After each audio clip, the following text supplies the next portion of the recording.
Hello दोस्तों, मैं त्रिशा सिंह आप सभी का क्लब आईएएस एस्पिरेंट चैनल पर स्वागत है। दोस्तों आज हम लोग यूपी पीसीएस प्रीलिम्स 2026 के लिए दृष्टि आईएएस के टेस्ट नंबर 2 के क्वेश्चन को सॉल्व करेंगे।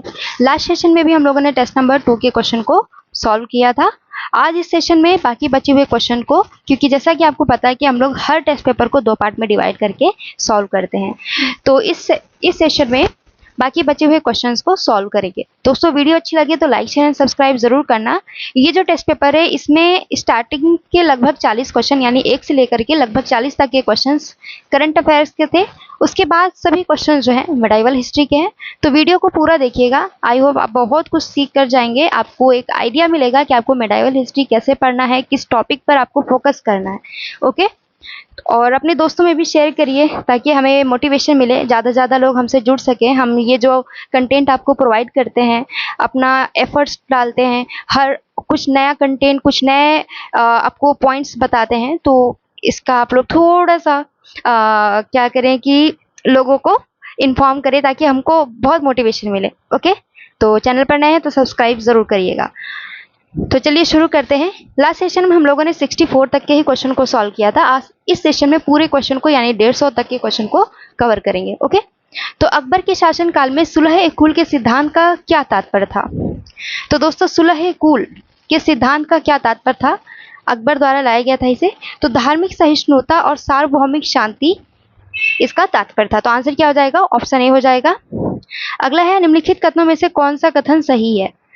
ताजमहल हुमायूं के मकबरे की संरचना पर आधारित है। किसके मकबरे की संरचना पर आधारित है? हुमायूं के मकबरे की संरचना पर आधारित है। और आगे कह रहा है कि यह तैमूरी शैली की वास्तुकला का प्रतिनिधित्व करता है। दूसरा है कि ताजमहल का मुख्य मकबरा अष्टकोणी है जिसके मध्य में मुमताज महल की कब्र है। तो दोस्तों बताइए कि इसका करेक्ट आंसर क्या होगा? तो दोनों ही स्टेटमेंट सही है कि ताजमहल जो है हुमायूं के मकबरे की संरचना पर आधारित है, और ये जो वास्तुकला बना है, ये जो पूरा ताजमहल बना है, किस शैली में बना है? तो तैमूरी शैली में बना है। जब आप आर्ट एंड कल्चर पढ़ें, वास्तुकला वाला टॉपिक पढ़ें आर्ट एंड कल्चर में, तो तैमूरी शैली क्या है इसके बारे में थोड़ा डिटेल में जान लीजिएगा कि इसमें किस तरह के स्ट्रक्चर्स बनाए जाते हैं, किस तरह के मटेरियल यूज किए जाते हैं। ओके, दूसरा स्टेटमेंट है कि ताजमहल का मुख्य मकबरा अष्टकोणीय है। आप लोग जैसे कि ताजमहल देखे होंगे तो आपको जो इसका मकबरा है आपको अष्टकोणीय देखने को मिलेगा, और इसी के मध्य में जो है मुमताज महल की कब्र है। ये दोनों ही स्टेटमेंट सही है। करेक्ट आंसर ऑप्शन सी हो जाएगा। अगला क्वेश्चन है, मेहराबों के नीचे निर्मित कमल की कली वाले किनारे के रूप में जाने जाने वाली स्थापत्य विशेषता निम्नलिखित में से किस राजवंश के शासनकाल के दौरान शुरू की गई थी? तो दोस्तों ये बहुत इंपॉर्टेंट क्वेश्चन है। अक्सर ये एग्जाम में पूछा जाता है, और आप पूर्वावलोकन देखेंगे तो उसमें भी ये क्वेश्चन दिया गया है। यूपीएससी में पूछा गया था, मिलान करने के लिए दिया था क्वेश्चन, और 2-3 शासकों और 2-3 कालों के बारे में, स्ट्रक्चर के बारे में पूछा था कि किस शासक के शासनकाल में कौन सा स्ट्रक्चर मेनली बनाया जाता था। तो बताएं कि कमल की कली वाले किनारे ऐसा मेहराब था। समझ लीजिए ये मेहराब है। आप लोग देखेंगे जो मुस्लिम वास्तुकला है, जितने भी डिजाइन बनाए जाते थे उसमें मेहराब बनाए जाते, तो समथिंग ये मेहराब होता था। और यहाँ पर ही जो कुछ ऐसे कमल की कली की आकृति बनाई जाती थी, पूरे ऐसे पूरे चारों ओर इस तरह से कमल की कली की किनारे वाली आकृति बनाती है। किनारे किनारे क्या है? कमल की कली की डिजाइन बनाई जाती थी। ठीक है, तो यही क्वेश्चन पूछ रहा है कि किसके शासनकाल में ऐसा होता था, किस राजवंश के शासनकाल के दौरान ये शुरू किया गया था? तो खिलजी राजवंश के शासनकाल के दौरान शुरू किया गया था। अब इसको याद कैसे करना है? बहुत सारे लोग भूल जाएंगे। तो कमल जो है, कमल क्या है? खिलता है। ठीक है, कमल खिलता है। कमल की कली क्या है? वो खिलती है। तो खिलती से खिलजी याद करिएगा, आपको याद हो जाएगा, आप भूल नहीं पाएंगे। ठीक है, चलिए अगला क्वेश्चन देखिए। निम्नलिखित कथनों में से कौन सा कथन सही है? पहला कथन कह रहा है कि तुगलक काल के स्थापत्य में चतुष्कोणीय मेहराबों को एक सहायक बीम से सुदृढ़ किया गया था। ठीक है, दूसरा कह रहा है कि तुगलक काल के मकबरे सामान्यतः अष्टकोणीय योजना के अनुरूप थे जिसे बाद में मुगलों ने पूर्ण किया था। अब बताना है कि कौन सा कथन आपका सही है। तो दोस्तों ये दोनों ही कथन आपके सही हैं। ठीक है, तुगलक काल के स्थापत्य में आप लोग देखेंगे तो यहाँ पे क्या था? तुगलक काल में चतुष्कोणीय मेहराबों का प्रयोग किया गया था, और इस मेहराब के लिए इन्होंने एक बीम बनाया जाता। बीम आप लोग जानते होंगे, तो बीम बनाया जाता था। दूसरा कह रहे हैं कि तुगलक काल के मकबरे सामान्यतः अष्टकोणीय योजना के अनुरूप होते थे, बाद में इसे मुगलों ने भी अडॉप्ट किया था। तो यहाँ पे दोनों स्टेटमेंट सही है, तो आंसर हो जाएगा ऑप्शन सी। अगला क्वेश्चन है, लेपाक्षी और हम्पी जैसे मंदिरों में देखे जाने वाले विजयनगर भित्ति चित्र की प्रमुख विशेषता क्या है? जब आप विजयनगर की भित्ति चित्र देखेंगे तो यहाँ पे आपको देखने को मिलेगा इस चित्र में रेखीय लय होता है, यानी कि लीनियर रिदम आपको देखने को मिलेगा। शैलीबद्ध मानव आकृतियां देखने को मिलेंगी और सीधी रेखाओं वाले पैनलों में कुछ कथात्मक रचनाएं देखने को मिलेंगी। तो ये आपका आंसर हो जाएगा ऑप्शन डी। ठीक है, ये चित्रकला की कुछ विशेषताएं होती हैं जो इसमें दी हुई हैं, जो स्पेशली विजयनगर साम्राज्य की भित्ति चित्र में मेनली यूज किया गया था। आगे देखिए, निम्नलिखित में से कौन सी कृतियां अमीर खुसरो द्वारा रचित हैं? यहाँ से क्वेश्चन अमीर खुसरो से क्वेश्चन पूछता है, तो अमीर खुसरो द्वारा कौन कौन सी ये कृतियां रची गई थी ये आपको बताना है। तो ये पांचों के पांचों इनके द्वारा ही लिखी गई हैं, जैसे मतला उल अनवार, शिरीन खुसरो, लैला मजनू, आईना ए सिकंदरी, हश्त बिहिश्त, ये चारों पांचों के पांचों इनके द्वारा लिखी गई है। तो आंसर हो जाएगा आपका ऑप्शन डी। दोस्तों, जब भी आप मॉक टेस्ट लगाएं या पीवाईक्यू लगाएं तो अपने साथ एक शीट रखा करिए। ठीक है, क्या किया करिए, जब भी कुछ आपको यूनिक लगे, इंपॉर्टेंट लगे, तो आप उसे नोट कर लिया करिए, स्क्रीनशॉट मत लिया करिए, क्योंकि स्क्रीनशॉट लेते तो हैं आप लोग, बहुत एक्साइटेड होकर ले लेते हैं स्क्रीनशॉट, फिर बाद में याद कर लेंगे, वो गैलरी में पड़ी रहती है, कुछ दिन बाद फिर आप लोग डिलीट कर देते हैं। ठीक है, तो ऐसा नहीं करना, आपको लिखना है। अगला क्वेश्चन देखिए, तो भक्ति आंदोलन के संदर्भ में निम्नलिखित में से कौन सा कथन सही है? पहला कथन कह रहा है कि अनेक भक्ति परंपराओं के तहत शिव, कृष्ण और देवी जैसे विभिन्न देवी देवताओं को एक ही परम सत्ता के विविध रूप माना गया है। तो पहला स्टेटमेंट सही है, बहुत बेसिक सा स्टेटमेंट है।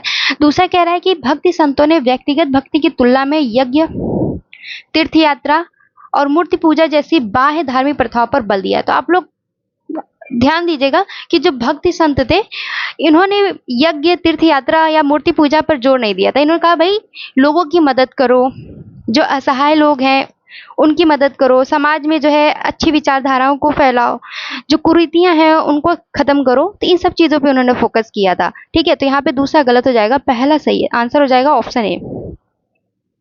नेक्स्ट क्वेश्चन देखिए, शेरशाह सूरी की प्रशासनिक व्यवस्था में शिकदार, कानूनगो, होतेदार और कारकुन जैसी अधिकारी शामिल थे। ये अधिकारी मुख्यतः किस स्तर के प्रशासन से संबंधित थे? ये किस स्तर के प्रशासन से संबंधित थे, ये बताइए। तो दोस्तों, ये सरकार और परगना स्तर के अधिकारी थे। शिकदार जो था, ये शिकदार जो होता है इसको जिला कहा जाता है। शिक मतलब उस समय शेरशाह सूरी के समय जिला को शिक कहा जाता था। ठीक है, जिला को शिक कहा जाता था, और जो इसका प्रमुख होता था इसको शिकदार कहा जाता था। और कानून को जो था ये परगना स्तर का अधिकारी होता था, जो लैंड रिकॉर्ड वगैरह सब कुछ, जमीन का लेखा जोखा इसी के पास होता था। ठीक है, फोतेदार और कानपुर भी ये सभी परगना स्तर के अधिकारी थे। ये बहुत इंपॉर्टेंट है, इस टाइप के क्वेश्चंस अक्सर एग्जाम में पूछे जाते हैं कि किस स्तर के कौन अधिकारी थे। ठीक है, दिल्ली सल्तनत के दौरान मदद ए माश प्रकार की भूमि अनुदान मुख्य रूप से निम्नलिखित में से किस समूह को दिए जाते थे? मदद ए माश मतलब क्या होता है? मदद ए माश, ठीक है, तो माश मतलब होता है कर मुक्त भूमि। कर मुक्त भूमि, ये जो भूमि जिसको दी जाती थी, ठीक है, ऐसी भूमि जो कर मुक्त होती थी। और ये भूमि मेनली दी किसको जाती थी? तो जो धार्मिक नेतृत्वकर्ता लोग होते थे, या जो विद्वान लोग होते थे, या जो असहाय लोग, गरीब लोग होते थे, उनको शासक द्वारा, जो राजा होता था, उनके द्वारा दी जाती थी। सैन्य कमांडर को नहीं दिया जाता था। सैन्य कमांडर को आप लोग को पता होगा कि उनको जो है भूमि खंड दी जाती थी। इक्ता व्यवस्था जो आप लोगों ने पढ़ा होगा, तो उसमें सैन्य कमांडर को इक्ता प्रदान किया जाता था। व्यापारी और सौदागर, इनको तो भाई इनका ये अलग अधिकार होता था। कृषक यहाँ पे नहीं होगा। तो धार्मिक नेतृत्व करता, खास करके जो विद्वान लोग होते थे, तो उनको बढ़ावा देने के लिए उनको कर मुक्त भूमि दे दी जाती थी। भाई तुम वहां पे खेती करो, उससे जो पैसे कमा रहे हो, अपना अगर कोई संस्थान खोलना है, मदरसा खोलना है, तो तुम मदरसा खोलो, तुमको इस भूमि से कोई कर नहीं देना होगा। ठीक है, तो इसी को जो है कर मुक्त भूमि या मदद ए माश कहा जाता था। और ये भूमि अनुदान किसको दी जाती थी? तो ध्यान रखना, धार्मिक नेतृत्वकर्ताओं को दी जाती थी, विद्वान को दी जाती थी, या फिर जो असहाय लोग होते थे उनके मदद के लिए दी जाती थी। ठीक है, निम्नलिखित युग्मों में से कौन सा युग्म सही सुमेलित है? दीवाने रियासत दिया है, दीवाने रिसालत दिया है, दीवाने मुजालिक। क्वेश्चन बहुत पूछा जाता है एग्जाम में, तो आपको याद रखना है। ठीक है, तो दोस्तों दीवाने रियासत क्या है? आप लोग को ध्यान होगा अलाउद्दीन खिलजी द्वारा दीवान ए रियासत शुरू किया गया था बाजार में नियंत्रण स्थापित करने के लिए कि कोई चोरी तो नहीं कर रहा है, कोई जमाखोरी तो नहीं कर रहा है, या फिर कोई जो माप तौल होता है, मेजरमेंट होता है, उसमें कोई घपलेबाजी तो नहीं कर रहा है। तो इन सब चीज़ों की जांच पड़ताल के लिए दीवान ए रियासत नामक संस्था की स्थापना की थी। ठीक है, तो यहाँ पे आपका पहला वाला सही सुमेलित थी कि बाजारों का विनियमन एवं पर्यवेक्षण जिसमें आपूर्ति, वजन और माप पर नियंत्रण सम्मिलित था, इसको क्या कहा जाता था? दीवान ए रियासत कहा जाता था। और दीवान ए रिसालत क्या होता था? देखो, रियासत और रिसालत ये आप हमेशा ध्यान रखिएगा, कंफ्यूज मत होइएगा। जब बार बार पढ़ेंगे तभी आपको ये चीजें याद होंगी। सद्र उस सुदूर के अधीन धार्मिक विषयों का प्रशासन, तो धार्मिक विषयों का प्रशासन करने का काम किसको होता था, किस संस्था को होता था? तो दीवान ए रिसालत को होता था। ठीक है, किसका होता था? दीवान ए रिसालत का। सद्र उस सुदूर ये जो है इन सबको देख रेख करता था, धार्मिक विषयों का जो धार्मिक संबंधित काम काज होते थे उसको देख रेख करने का काम दीवान ए रिसालत का होता था। दीवान ए मुजालिक क्या होता था? इसमें दिया है कि काजी ए मुमालिक के अधीन लोक शिकायतों के पंजीकरण के लिए उत्तरदायी विभाग। तो काजी ए मुमालिक के अधीन लोक शिकायतों के पंजीकरण के लिए जो उत्तरदायी विभाग था, ये विभाग दीवान ए मुजालिम नहीं था, बल्कि ये इस विभाग का एक अलग नाम था जिसका नाम था अमीर ए दाद। अमीर ए दाद ये संस्था थी, अमीर ए दाद। इसका क्या काम होता था? तो काजी ए मुमालिक के अधीन जो है लोक शिकायतों का पंजीकरण करता था। ठीक है, दीवान ए मुजालिक क्या थी भाई? इसका आंसर करिए आप लोग। दीवान ए मुजालिक का क्या काम होता था?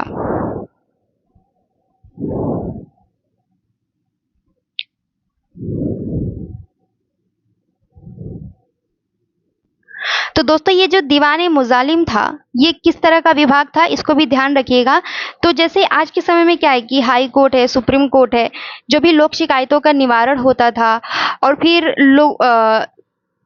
जो मान लो किसी ने चोरी कर लिया तो उसको सजा देना है, इस तरह का जो शिकायत वाला काम होता था ये दीवान ए मुजालिक करता था, जैसे आज के समय में हाई कोर्ट करता है। ठीक है, तो यहाँ पे ये अलग हो जाएगा, ये अलग है, तो यहाँ पे ये सही सुमेलित नहीं है। तो आंसर क्या होगा? 1 और 2, यानी करेक्ट आंसर ऑप्शन बी हो जाएगा। अगला क्वेश्चन देखिए, दिल्ली सल्तनत के दौरान जियाउद्दीन बर्नी के राजनीतिक चिंतन में जवाबित शब्द का तात्पर्य क्या था? तो जवाबी शब्द का क्या तात्पर्य था? सुल्तान द्वारा कुलीनों के परामर्श से बनाए गए राज्य कानून। ओके, सुल्तान द्वारा कुलीनों के परामर्श से जो राज्य कानून बनाए जाते थे उसी को जवाबित कहा जाता था।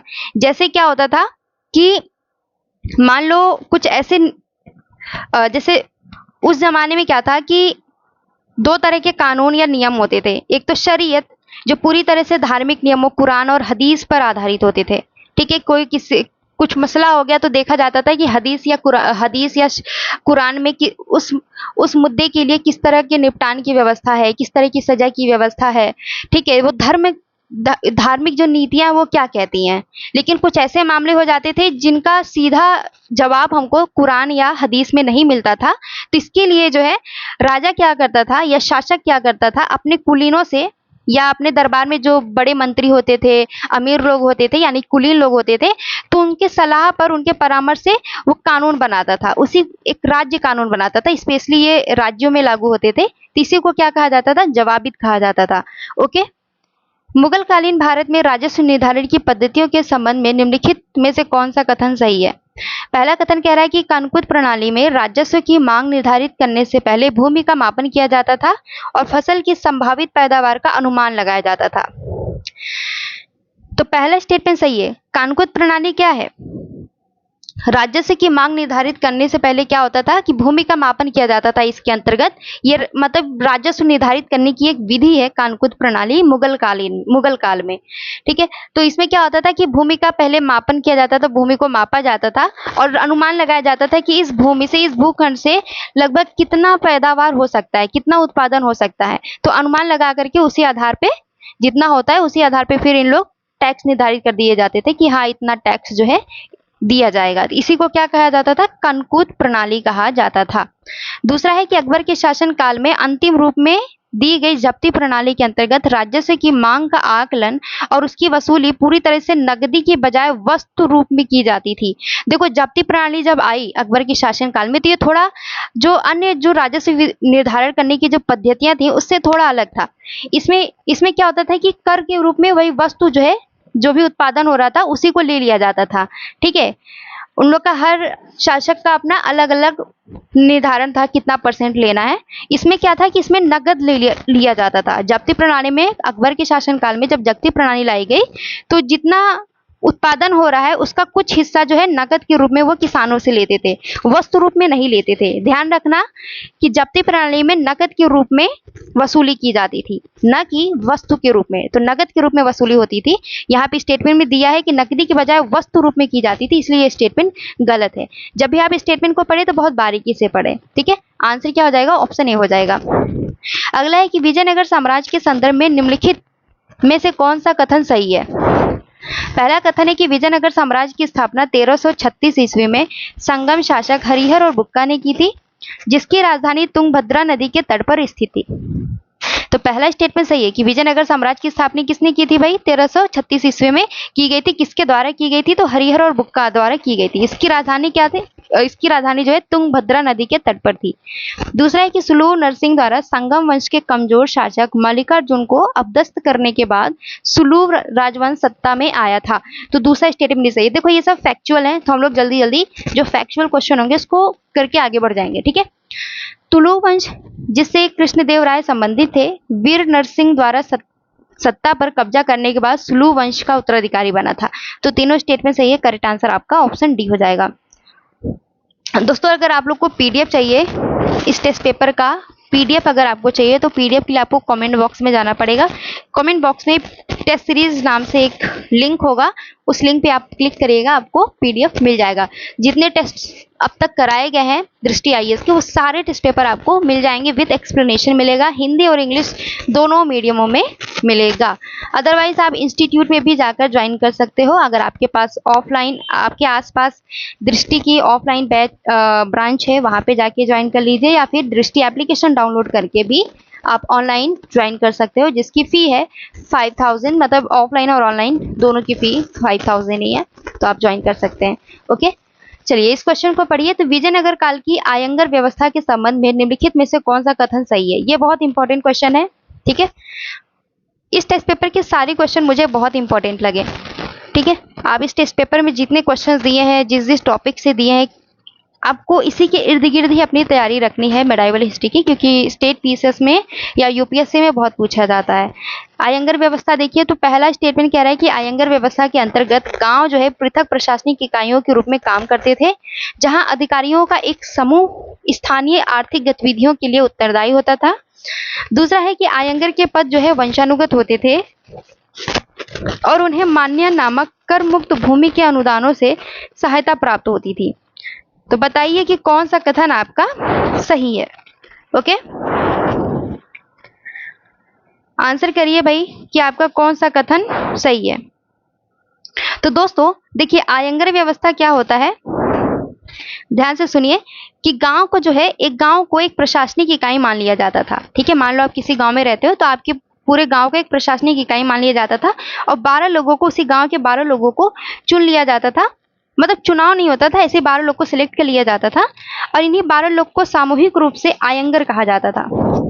क्या कहा जाता था? आयंगर। इनकी एक परिषद होती थी, 12 लोगों की जो काउंसिल होती थी, जो परिषद होती थी, इन्हीं को आयंगर कहा जाता था। इनका क्या काम होता था? यहाँ पे जो भी न्यायिक व्यवस्था है, या राजस्व वसूलने का जो काम है, या साफ सफाई, ये सारे कामकाज जो है, जो सारे जो प्रशासनिक कार्य होते हैं, यही 12 लोग जो हैं, 12 लोगों का जो समूह है, जो काउंसिल है, वही देखरेख करेगा। तो इसी को आयंगर व्यवस्था कहा जाता था। ठीक है, यहाँ पे जैसे कि कहा है कि अधिकारियों का एक समूह स्थानीय आर्थिक गतिविधियों के लिए उत्तरदायी होता था। तो यहाँ पे पहला स्टेटमेंट सही है। दूसरा है कि आयंगर के पद जो है वंशानुगत होते थे। तो ये स्टेटमेंट सही है, क्योंकि ये देखो गांव के लोग ही होते थे, तो इनको इसमें क्या कर दिया गया था आयंगर व्यवस्था में, कि इस पद को वंशानुगत कर दिया गया था कि भाई मान लो ये ए है, तो इसका पुत्र जो है, इस पूरे आयंगर व्यवस्था का एक सदस्य इसको चुन लिया जाएगा, मतलब उसका पुत्र ही इस व्यवस्था को संभालेगा। तो इसी को जो है वंशानुगत कहा जाता है। तो उन्हें प्रायः मान्य नामक कर मुक्त भूमि के अनुदानों से सहायता प्राप्त होती है। ये मान्य नामक कर मुक्त भूमि क्या है? अब ये क्या मसला हो गया? देखो भाई, राजा अगर किसी को चुनता है, राजा ने क्या कहा, राजा ने ऐसा व्यवस्था लाया कि हर एक गांव की प्रशासनिक इकाई मान लिया जाएगा और यहाँ पे 12 लोगों को चुन लिया जाएगा पूरा कामकाज देख रेख के लिए। जितने भी प्रशासनिक काम काज होते हैं, इन 12 लोग को देखा जाएगा। अब भाई ये जो 12 लोग काम करेंगे तो इनको भाई सैलरी भी तो चाहिए, फ्री में कोई काम नहीं करता है, फ्री में तो कोई काम नहीं करेगा। तो राजा क्या किया राजा ने कि इन लोगों को वेतन नहीं देता था, इन लोगों को वेतन नहीं देता था। राजा ने कहा भाई देखो, तुम क्या करो कि अपने गांव में ही जहां तुम हो वहां पे तुमको हम भूमि दे देते हैं, कुछ भू क्षेत्र दे देते हैं, वहां पे क्या करो, तुमको कर नहीं देना है, तुमको टैक्स नहीं देना है, तुम लोग क्या करो उस भूमि पर उत्पादन करो, उस उत्पादन से जो लाभ हो रहा है तुम लोग आपस में अपना बांट लिया करना, हमको टैक्स मत दिया करना, ठीक है। और ये जो भूमि रहेगी वो वंशानुगत रूप से तुम्हारा ही उस पर अधिकार रहेगा, तुम ही लोगों का अधिकार रहेगा, यानी ये जो अधिकारी रहेंगे 12 अधिकारी, उन्हीं लोग का अधिकार रहेगा। तो इसी को जो है आयंगर व्यवस्था कहा गया। तो यहाँ पे दोनों स्टेटमेंट सही है, दोनों में ध्यान रखिएगा कि ये जो पद होता है वंशानुगत होता है। मान्य नामक एक कर मुक्त भूमि जो है अनुदान के रूप में राजा द्वारा इन लोग को प्रदान की जाती थी। राजा इनको सैलरी नहीं देता था, डायरेक्टली नगद के रूप में सैलरी नहीं देता था, वो भूमि दे देता था जहाँ पे इन लोगों को टैक्स नहीं देना पड़ता था राजा को, ठीक है। जो भी उत्पादन होता था उसको बेच करके इन लोग आपस में अपना गुजारा करते थे उसी पैसे से, ओके। और एक पॉइंट और ध्यान रखिएगा, मे भी और डिटेल में एग्जामिनर पूछे तो ये जो इनका जो ये अधिकार था, ठीक है, इस भूमि पे जो अधिकार था ये इसकी नीलामी भी कर सकते थे, यानी अपना ये जो वंशानुगत अधिकार था इसको बेच करके किसी और को भी दे सकते थे। तो ये स्टेटमेंट भी थोड़ा ध्यान रखिएगा, एग्जाम में दे तो याद रखिएगा। तो यहाँ आंसर क्या हो जाएगा, ऑप्शन सी। एक आयंगर व्यवस्था होती है, ये जो आयंगर व्यवस्था है गांव स्तर पे, ग्रामीण स्तर पे। एक और व्यवस्था होती है जो प्रांतीय स्तर पर होती है, जो व्यवस्था है प्रांतीय स्तर पर, इसको क्या कहा जाता है, इसको न्यायंकर व्यवस्था कहा जाता है, ठीक है। तो इसको भी ध्यान रखिएगा। न्यायंकर व्यवस्था में क्या होता है कि सैनिक होते हैं, इसमें क्या होता है, इसमें सैनिक होते हैं, सैनिकों को वेतन न दे करके उनको एक भूमि खंड दे दिया जाता था, ठीक है, जिसको अमरम कहा जाता था, अमरम व्यवस्था, ठीक है। एक भूमि दे दिया जाता था, भूमि खंड दे दिया जाता था सैनिक प्रमुख को। तो यहाँ पे जो भी लोग रहते हैं, जो व्यापार कर रहे हैं तो उनसे व्यापार कर लेगा, जो खेती कर रहा है तो उनसे लगान वसूलेगा, तो उससे अपनी कमाई, अपना जो है खर्चा निकालता था। राजा इसको वेतन नहीं देता था, यही भूमि दे देता था, यहाँ पे सबसे टैक्स वसूलता था, चाहे व्यापारी हो, चाहे कृषि हो, चाहे शिल्प हो, कोई भी हो, जो भी कामकाज करता था, जिसका भी प्रॉफिट होता था वो उसका कुछ हिस्सा इसको सैन्य प्रमुख को देता था, ठीक है। तो इसको भी ध्यान रखिएगा।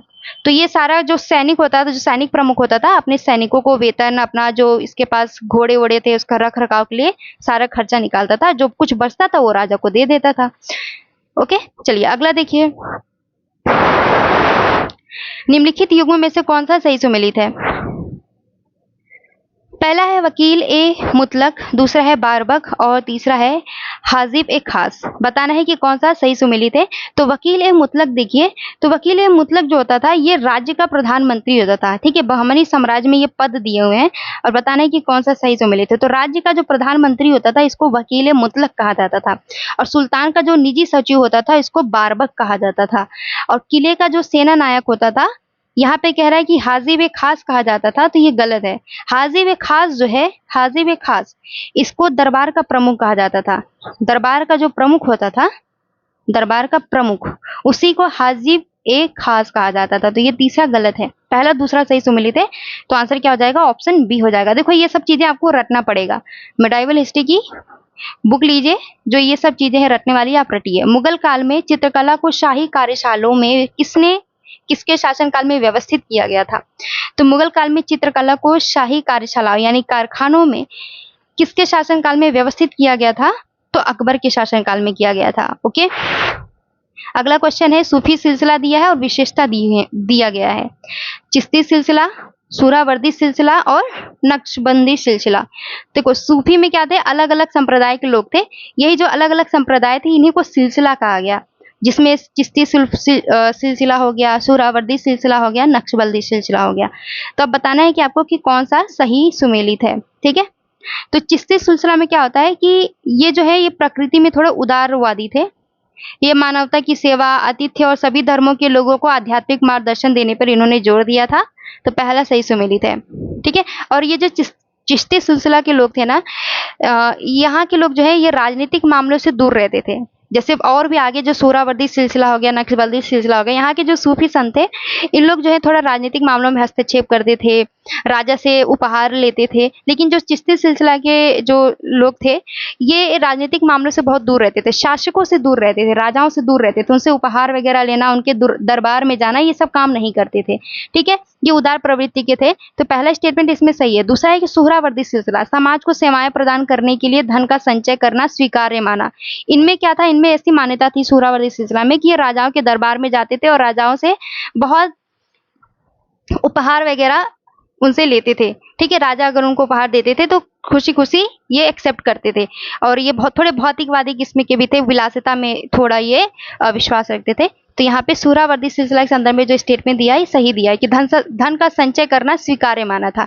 नक्शबंदी सिलसिला की बात करें तो इस्लामी रूढ़िवादिता का कड़ाई से पालन करने की वकालत की और धार्मिक समन्वयवाद का विरोध किया। नक्शबंदी सिलसिला जो है ना थोड़ा कठोर प्रवृत्ति का था, मतलब बहुत ही रूढ़िवादी था। ये जो है बिद्दत को स्वीकार नहीं करता था, नवाचारिता को स्वीकार नहीं करता था। ये नहीं कहता था कि तीर्थ पर जाओ, मज़ार पर, मस्जिद पर जाओ, नहीं, ऐसा इन्होंने बिल्कुल भी मतलब इन सब चीज़ों से ये दूर रहे थे। तो इस्लामिक रूढ़िवादिता का कड़ाई से किसने पालन किया था, तो नक्शबंदी सिलसिला ने किया था। तो ये तीनों ही सही से मिले थे। आंसर क्या हो जाएगा, ऑप्शन सी 1, 2 और 3। जब आप पढ़िएगा सूफी सिलसिला के बारे में तो चिश्ती सिलसिला, सोहरावर्दी सिलसिला और नक्शबंदी सिलसिला, इन तीनों के कुछ कौन कौन से समर्थक रहे हैं उनका नाम याद रखिएगा, एग्जाम में बहुत पूछा जाता है, तो एग्जाम के पॉइंट ऑफ व्यू से इंपॉर्टेंट है। अगला देखिए, अलाउद्दीन खिलजी के अधीन दिल्ली सल्तनत के विस्तार से संबंधित निम्नलिखित घटनाओं को सही कालक्रम में व्यवस्थित कीजिए। ठीक है, तो इनको सही कालक्रम में व्यवस्थित करना है। तो मालवा की विजय हुई थी 1305 ईस्वी में। ठीक है, 1305 में। रणथंभौर की घेराबंदी और उस पर विजय प्राप्त किया था 1300 ईस्वी में। ठीक है, 1300 से 1301 ईस्वी में। और चित्तौड़ की विजय की थी इन्होंने 1303 में, 1303 में। और सिवाना का अधिग्रहण किया था इन्होंने 1309 में। तो जब इसका क्रम लगाएंगे तो इसका क्रम बन जाएगा 2, 3, 1, 4। यानी कि सबसे पहले इन्होंने रणथंभौर पर विजय प्राप्त की, उसके बाद चित्तौड़ पर विजय प्राप्त किया, फिर मालवा की विजय प्राप्त की इन्होंने, फिर उसके बाद सिवाना का अधिग्रहण कर लिया था। ठीक है दोस्तों, अगर आप लोग डिटेल में पढ़ना चाहते हो तो आप हमारे clubis.com पर वेबसाइट पर जा करके हमारे चैनल पर आप विजिट करेंगे। ठीक है, तो आपको बहुत सारी चीज़ें, आपको हमारे यहाँ बहुत प्रोग्राम्स लॉन्च किए गए हैं, जैसे कि 5th फाउंडेशन बैच लॉन्च किया गया है। इस बैच को आप लोग ज्वाइन कर सकते हैं, जिसमें सारे सिलेबस को बहुत डिटेल में एक्सप्लेन किया जाता है, पढ़ाया जाता है, मेंस में कैसे क्वेश्चन पूछे जाते हैं, ये सब कुछ आपको बताया जाएगा। ओके, ठीक है। और अगर आप हमसे जुड़ना चाहते हो तो यहाँ पे देखिए स्टार्ट चैट, यहाँ पे आप हमसे कुछ भी डाउट अपना पूछ सकते हैं। इसके अलावा अगर आप आंसर राइटिंग प्रोग्राम को ज्वाइन करना चाहते हो तो आप हमारे आंसर राइटिंग प्रोग्राम को भी ज्वाइन कर सकते हो, जहाँ पे आपको आप जो भी आंसर लिख के दोगे, आपको हर दिन एक क्वेश्चन दिया जाएगा, आप उस क्वेश्चन का आंसर हमें लिख के भेजोगे। और कैसे लिख के भेजना है ये सब कुछ ये वीडियो में आपको बताया जा रहा है। हमारी टीम की तरफ से आपका सारा आंसर चेक किया जाएगा, आपको बताया जाएगा कि आपने कहाँ गलती की है, कहाँ पे आप इम्प्रूवमेंट कर सकते हो। ठीक है, सारी फीडबैक आपको मिलेगी। इसके साथ दोस्तों, अगर आप लोग CSET पढ़ना चाहते हो, CSET जो कि बच्चे बहुत सारे डरते हैं कि CSET तो बहुत मुश्किल है, आपकी इस मुश्किल को आसान बनाया जाएगा इस CSET की क्लास में। अभी एक नया बैच स्टार्ट होने जा रहा है CSET की, तो आप वहाँ पे भी ज्वाइन कर सकते हो। ओके, चलिए अब हम लोग आ जाते हैं अपने टॉपिक पे। अगला क्वेश्चन देखिए, दिल्ली सल्तनत के दौरान कृषि नीतियों के संबंध में निम्नलिखित कथनों में से कौन सा सही है। पहला कथन है कि फिरोज शाह तुगलक ने भू राजस्व के निर्धारण के लिए आधिकारिक रूप से निर्धारित उपज, जिसे वफा ए फरमानी, और आधिकारिक रूप से निर्धारित कीमतों, जिसे नर्ख ए फरमानी, के उपयोग की शुरुआत की। तो बताइए ये पहला स्टेटमेंट आपका सही है या गलत है। अब दूसरा स्टेटमेंट पढ़िए, तब आपको थोड़ा थोड़ा समझ में आएगा। मोहम्मद बिन तुगलक ने घरी और चराई जैसे कई कृषि करों को समाप्त कर दिया, लेकिन उन क्षेत्रों में सिंचाई कर यानी हक ए शर्ब, सिंचाई कर को हक ए शर्ब कहा जाता था तुगलक काल में, ठीक है, लागू किया जहां नहरों का निर्माण किया गया था। बताइए अब कौन सा कथन सही है। तो आप लोग को ध्यान होगा दोस्तों कि घरी कर या गृह कर या चरई कर, इन सभी कृषि करों को समाप्त करके हक ए शर्ब किसने लागू किया था? तो फिरोज शाह तुगलक ने लागू किया था, ठीक है, यानी दूसरा गलत हो गया। और भू राजस्व के निर्धारण के लिए आधिकारिक रूप से निर्धारित उपज यानी वफा ए फरमानी और निर्ख ए फरमानी के उपयोग की शुरुआत जो है मोहम्मद बिन तुगलक ने की थी।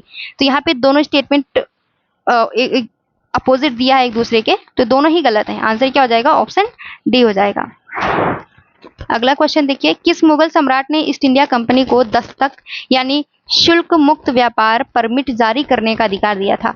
तो किस मुगल सम्राट ने किया था ऐसा? फर्रुख हशियन ने किया था। आंसर आपका ऑप्शन डी हो जाएगा। अगला है, निम्नलिखित शासकों में से कौन सेन वंश का संस्थापक था?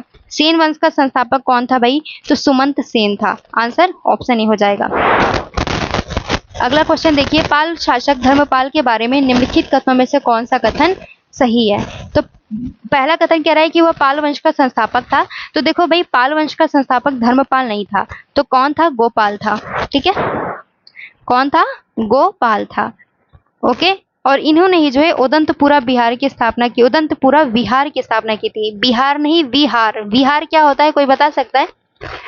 चैत्य और विहार आप लोगों ने पढ़ा होगा बौद्ध धर्म में। तो विहार जहाँ पे सभी बौद्ध भिक्षु भिक्षुड़ी आकर के रहते थे, एक आवास होता था, ये इसी को विहार कहा जाता था। जो गोपाल थे ना, ये बौद्ध धर्म के समर्थक थे, ठीक है। तो पहला स्टेटमेंट गलत हो गया।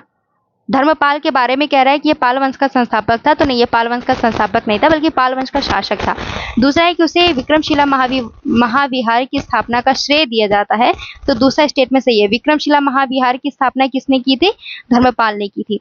तीसरा कह रहा है कि वह पहला शासक था जिसने महाराजाधिराज, परमेश्वर और परम भट्टारक जैसी शाही उपाधियां धारण की थी। तो दूसरा और तीसरा सही है। आंसर हो जाएगा आपका ऑप्शन सी।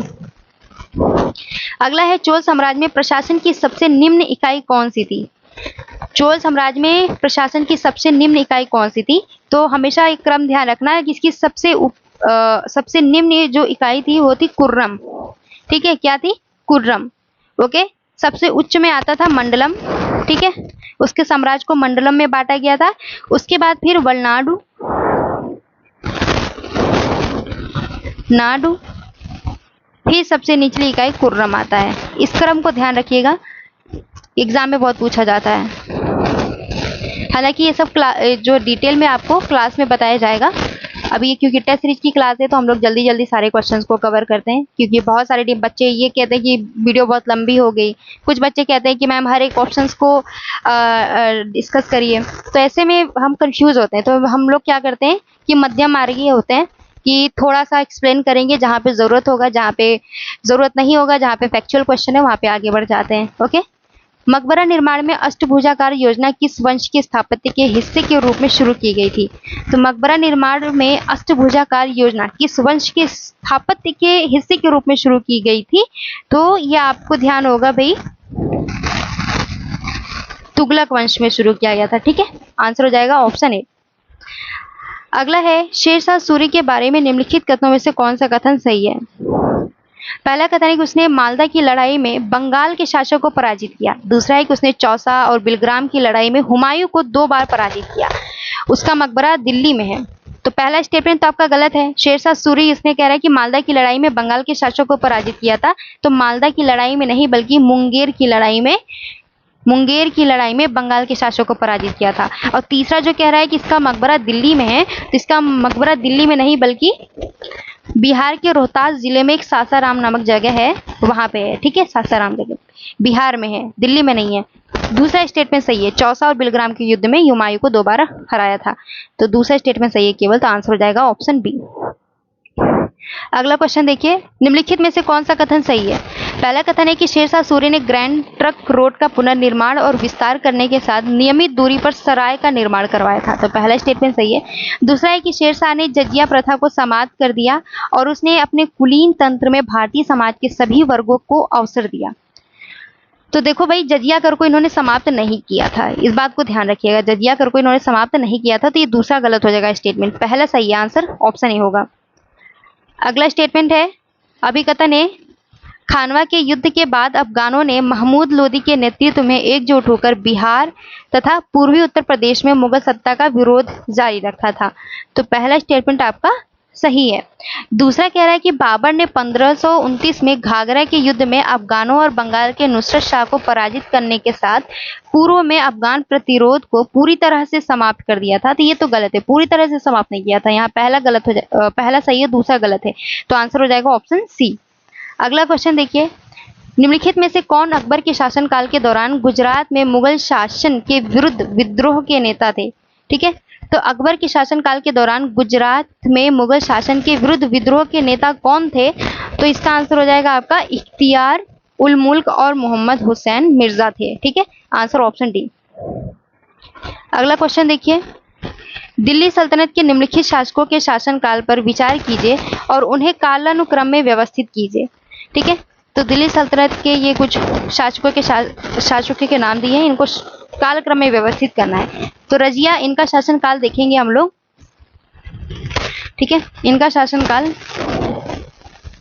1236 से लेके 40 तक था। ठीक है, नसीरुद्दीन मोहम्मद 1246 से 66, बलबन 1266 से 87, और कैमूर की अगर हम बात करें तो इनका था 1287 यानी 1287। ओके, तो ये इनका क्रम बन गया।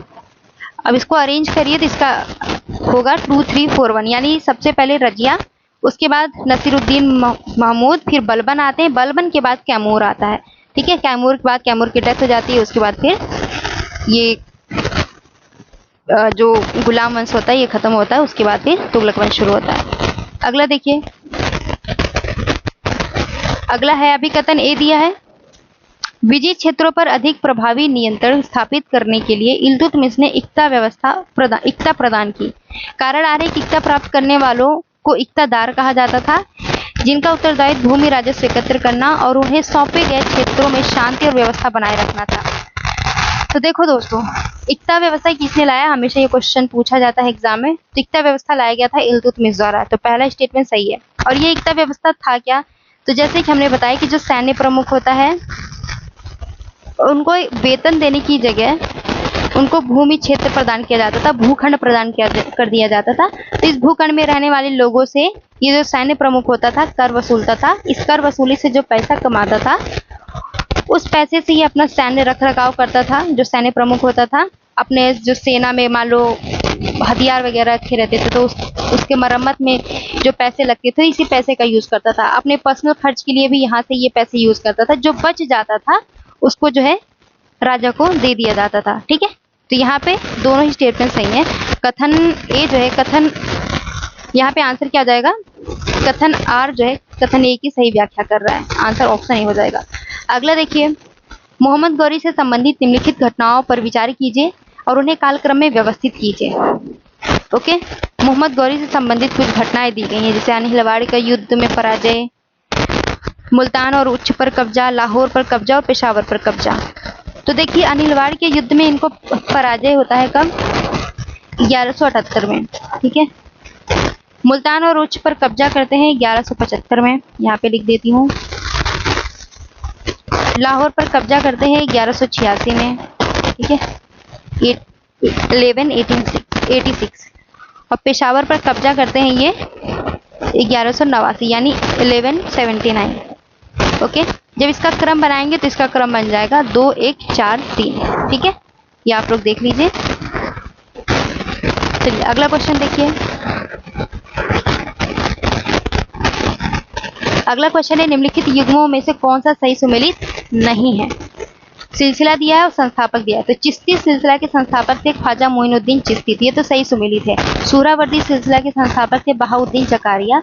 नक्शबंदी सिलसिला के संस्थापक थे कादरी शेख अहमद सरहिंदी। और इसमें दिया है कि कादरी के संस्थापक थे निजामुद्दीन औलिया। देखो, निजामुद्दीन औलिया जो है ये चिश्ती सिलसिला के सदस्य थे। ठीक है, कादरी सिलसिला से इनका कोई संबंध नहीं था। तो यहाँ डी जो है सही सुमेलित नहीं है। तो आंसर क्या हो जाएगा? Option D. अगला क्वेश्चन देखिए, निम्नलिखित में से किस शासक ने दीवान खैरात संस्था की स्थापना की थी? दीवान खैरात संस्था की स्थापना किसने की थी? बताओ। तो फिरोज शाह तुगलक ने की थी। किसने की थी? फिरोज शाह तुगलक ने दीवान खैरात संस्था की स्थापना की थी। आंसर अगला देखिए, 19वीं शताब्दी के दौरान बिहार और बंगाल में सामान्यतः पाए जाने वाले चतुष्पदी या टोल निम्न के लिए जाने जाते थे। यानी किसके लिए जाने जाते थे ये चतुष्पदी या टोल? तो ये उच्च शिक्षा के केंद्र हुआ करते थे 19वीं शताब्दी में बिहार और बंगाल में, जिसी को टोल और चतुष्पदी कहा जाता था। अगला देखिए, मुगल सम्राटों के संदर्भ में निम्नलिखित कथनों में से कौन सा कथन सही है? पहला कथन है कि प्लासी का युद्ध आलमगीर द्वितीय के शासनकाल के दौरान लड़ा गया था। दूसरा है, शाह आलम द्वितीय के शासनकाल में दो निर्णायक युद्ध हुए, पानीपत का तृतीय युद्ध और बक्सर का युद्ध। बताइए कि कौन सा सही सुमेलित है? तो दोस्तों ये दोनों ही कथन सही है। ठीक है, आंसर हो जाएगा ऑप्शन ए। अगला क्वेश्चन देखिए, मुगल चित्रकला के संदर्भ में निम्नलिखित कथनों पर विचार कीजिए। पहला कथन कह रहा है कि जहांगीर के शासनकाल के दौरान मुगल चित्रकला में परिपक्व प्रकृतिवादी शैली प्रतिबिंबित होती है। दूसरा है कि एक ही मुगल चित्रकला पर प्रायः कई कलाकार मिलकर काम करते थे। तो देखो जहांगीर, आप लोग को ध्यान होगा कि जहांगीर जो है, ये जब आप आर्ट एंड कल्चर पढ़ेंगे नितिन सिंघानिया की बुक में, तो वहाँ पे दिया गया है कि जहांगीर जो थे ये प्रकृति प्रेमी थे। ये जो भी चित्र बनाते थे, चित्र भी बहुत बनाते थे। जिराफ का चित्र इन्होंने बनाया था और भी बहुत सारे, शत्रुमुर्ग का चित्र बनाया था, बहुत सारे चित्र बनाए थे इन्होंने। तो ये प्रकृति के बड़े प्रेमी थे। तो ये जो ज्यादातर चित्र बनाते थे वो प्रकृतिवादी शैली पर आधारित होता था। तो पहला स्टेटमेंट सही है और दूसरा भी सही है कि एक ही मुगल चित्रकला पर कई कलाकार जो है मिलकर काम करते थे। बहुत बेसिक सी बात है। तो यहाँ पे आंसर क्या हो जाएगा? ऑप्शन बी हो जाएगा। ठीक है, अगला क्वेश्चन देखिए, दिल्ली सल्तनत की वास्तुकला के संदर्भ में निम्नलिखित में से कौन सा कथन सही है? पहला कह रहा है कि प्रारंभिक मध्यकालीन इमारतों में प्रयुक्त प्रमुख मेहराब का आकार जो है गोलाकार होता था। तो यहाँ पे गोलाकार आप लोग देख रहे हैं, कह रहा है कि प्रारंभिक मध्यकालीन इमारतों में प्रयुक्त प्रमुख मेहराब का जो आकार होता था गोलाकार नहीं होता था, बल्कि नुकीला होता था, कुछ समथिंग इस तरह से होता था। ठीक है, तो यहाँ पहला गलत हो जाएगा। दूसरा कह रहा है कि 4 केंद्रित मेहराब का प्रचलन 14वीं शताब्दी में तुगलकों द्वारा किया गया था। ये दूसरा स्टेटमेंट सही है। तीसरा कह रहा है कि इस काल में इमारतों पर प्लास्टर करने के लिए जिप्सम का प्रयोग सामान्यतः किया जाता था। तो ये तीसरा भी सही है। आंसर क्या हो जाएगा? ऑप्शन बी हो जाएगा। अगला है, दिल्ली सल्तनत के दौरान निम्नलिखित में से किसे अमीर-ए-तुजुक कहा जाता था? ये अमीर-ए-तुजुक किसे कहा जाता था? तो समारोह संचालक जो होता था उसी को अमीर-ए-तुजुक। जैसे क्या होता था, बलबन की अगर बात करें तो बलबन क्या था? ये बड़ा क्रूएल टाइप का इंसान था। इन्होंने अपने दरबार में क्या हुआ कि अपने आप को गॉड मानता था कि हमारे ऊपर अल्लाह ने मुझे चुन कर भेजा है। तो तुम जितने भी दरबारी लोग होते थे, इसका पैर छूते थे, इसका हाथ चूमते थे, पैर झुक करके इसका सिजदा करते थे। तो सारा जो दरबार में कैसे लोगों को बैठना है, कैसे उठना है, या मान लो कोई प्रोग्राम होता था तो उस प्रोग्राम को किस तरह से ऑर्गेनाइज करना है, ये सारा काम जो है किसका होता था? अमीर-ए-तुजुक का होता था। ठीक है, जैसे कहीं पार्टी हो रहा है तो उस पार्टी का जो ऑर्गेनाइजर होता है वो सब कुछ व्यवस्थित करता है कि सीट कहाँ होनी चाहिए, कब एंट्री करना है, कब बाहर निकलना है, पूरा शांति व्यवस्था बनाए रखने का, पूरा डिसिप्लिन मेंटेन करने का काम किसका होता था? उसी ऑर्गेनाइजर का होता था। तो यहाँ पे भी एक ऑर्गेनाइजर होता था दरबार में, अमीर-ए-तुजुक। ठीक है, इसी को समारोह संचालक कहा जाता है।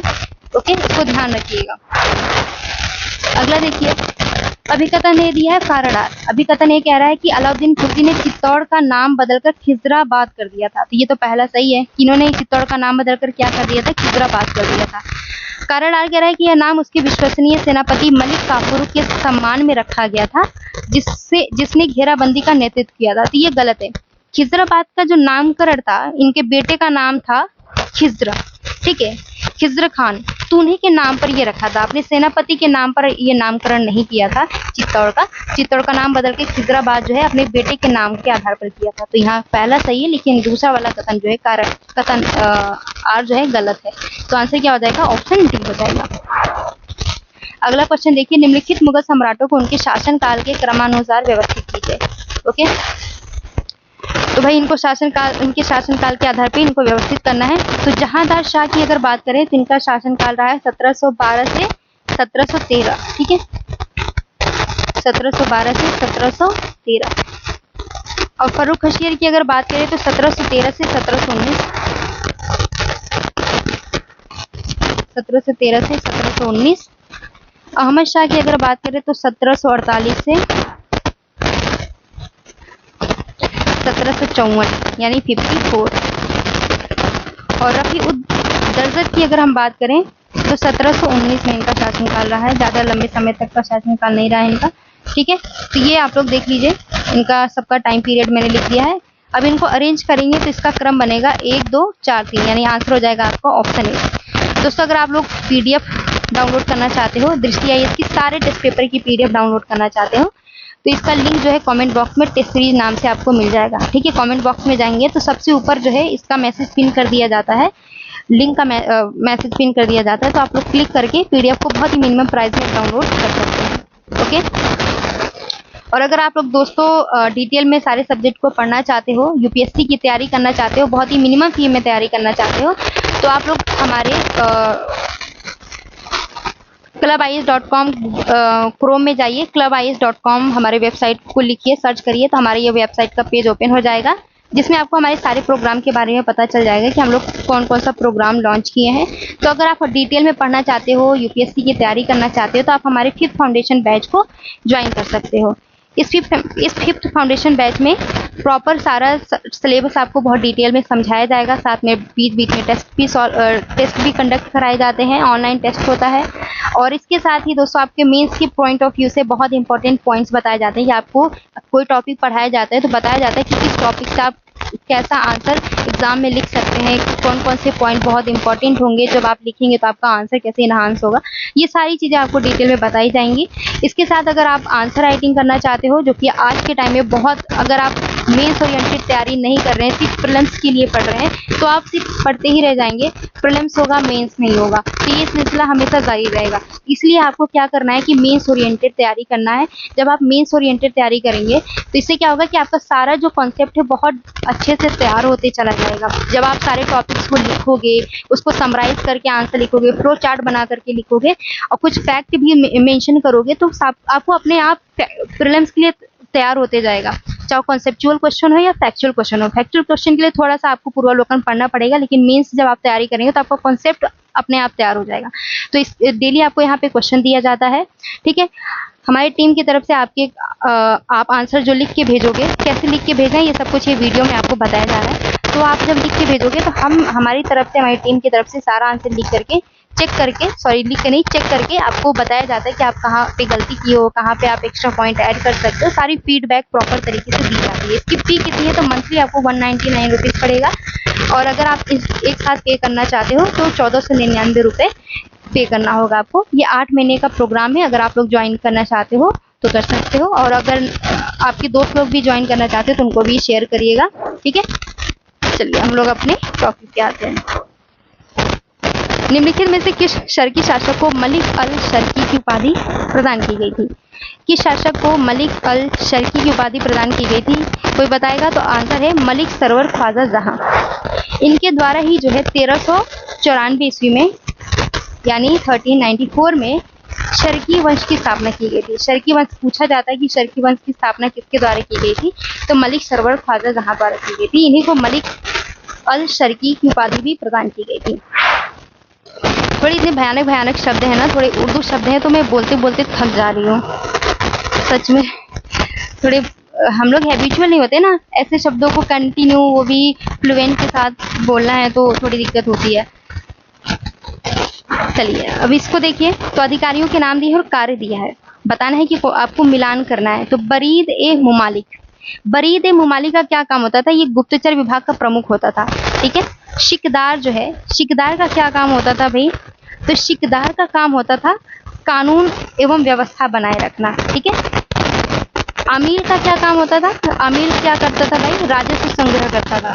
और काजी का काम होता था दीवानी मामलों का निपटारा करना और विधि सलाहकार के रूप में कार्य करना। फिर से ध्यान रखिए, बरीद मुमालिक का क्या काम होता था? ये गुप्तचर विभाग का प्रमुख होता था। शिकदार जो है ये कानून और व्यवस्था बनाए रखने का काम करता था शिक में यानी जिले में।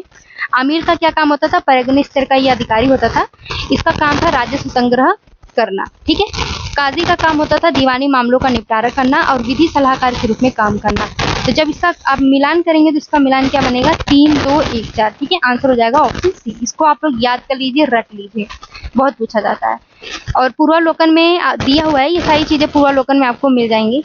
ठीक है, तो पूर्वालोकन आप पढ़ते रहिए सारे सब्जेक्ट का। स्टेट पीसेस देना है तो आपको पूर्वालोकन रटा होना चाहिए, सारे सब्जेक्ट का रटा होना चाहिए अच्छे से वो भी।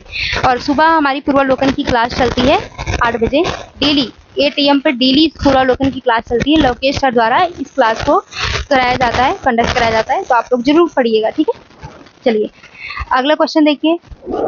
मिहिर भोज के बारे में निम्नलिखित में से कौन सा कथन सही है? पहला कथन है कि वे राष्ट्रकूट वंश के महानतम शासक थे। भाई ये राष्ट्रकूट नहीं, प्रतिहार वंश के शासक थे, प्रतिहार वंश के शासक थे, पहला गलत है। उनकी उपलब्धियों का वर्णन ग्वालियर प्रशस्ति अभिलेख में मिलता है, तो दूसरा स्टेटमेंट सही है। अगर इनकी उपलब्धियों के बारे में आपको जानना है तो आप प्रशस्ति अभिलेख को पढ़ लीजिए, ग्वालियर प्रशस्ति अभिलेख। ठीक है, तो यहाँ पे आंसर क्या हो जाएगा? ऑप्शन बी हो जाएगा। अगला क्वेश्चन देखिए। इतालवी यात्री निकोलो कांटी विजयनगर साम्राज्य के किस शासक के दरबार में आया था? तो निकोलो कांटी जो है विजयनगर साम्राज्य के किस शासक के दरबार में आया था दोस्तों? तो ये आया था देवराय प्रथम के दरबार में। ओके, यहाँ से क्वेश्चन पूछा जाता है। अवध के निम्नलिखित नवाबों को आरोही कालक्रम में व्यवस्थित कीजिए। अब ये कुछ अवध के शासकों नवाबों के नाम दिए गए हैं, जिनका आपको कालक्रम में इनको व्यवस्थित करना है। तो ये बने थे अवध के नवाब, कब बने थे भाई? ये 1754 में बने थे। आसफ उद दौला 1775 में, सादत अली खान 1722 यानी 1722, और सफदर जंग जो है ये 1739 में। तो जब इसका क्रम लगाएंगे आरोही क्रम में तो इसका 3 4 1 2 इसका क्रम बनेगा। ठीक है, असेंडिंग ऑर्डर में आपको लगाना है। चलिए अगला देखिए क्वेश्चन। तुगलक वंश के संदर्भ में निम्नलिखित में से कौन सा कथन सही है? पहला कथन कह रहा है कि गाजी मलिक तुगलक वंश का संस्थापक था।